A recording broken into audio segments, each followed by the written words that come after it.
प्रकाशित वाक्य 9, 1 से 12। पांचवी तुरई। जब पांचवें स्वरदूत ने तुरई फूंकी तो मैंने स्वर्ग से पृथ्वी पर एक तारा गिरता हुआ देखा और उसे अथाह कुंड की कुंजी दी गई। उसने अथाह कुंड को खोला और उस कुंड का धुआं बड़ी भट्टी के धुएं के समान निकला।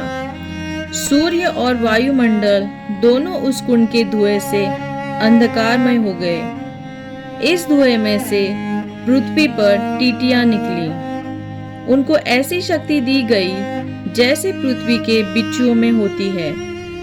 उन्हें आदेश दिया गया कि वे न तो पृथ्वी की घास, न कोई हरी वस्तु, न किसी वृक्ष को हानि पहुंचाए, परंतु उन्हीं मनुष्यों को हानि पहुंचाए जिनके माथों पर परमेश्वर की मुहर नहीं है।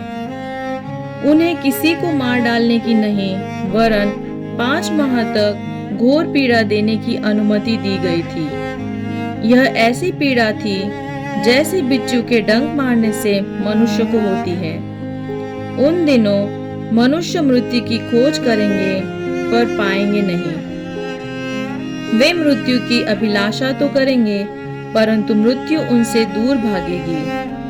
इन टीटियों का स्वरूप युद्ध के लिए तैयार किए हुए घोड़ों जैसा था। उनके सिरों पर मानो स्वर्ण मुकुट थे और उनके मुख मनुष्य के मुख जैसे थे। उनके बाल स्त्रियों के बाल के समान तथा उनके दांत सिंहों के दांत के समान थे। उनके कवच लोहे के कवच जैसे थे।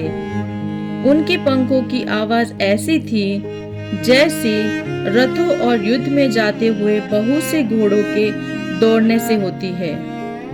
उनकी पूंछें बिच्छुओं की सी थी, उनमें डंक थे। उनकी पूंछों में मनुष्य को 5 माह तक पीड़ा देने की शक्ति थी। उन पर एक राजा था जो अथाह कुंड का दूत था। इब्रानी भाषा में उसका नाम अबदोन और यूनानी में अफुलियोन है। पहली विपत्ति बीत चुकी, इसके पश्चात 2 विपत्तियां और आने वाली हैं।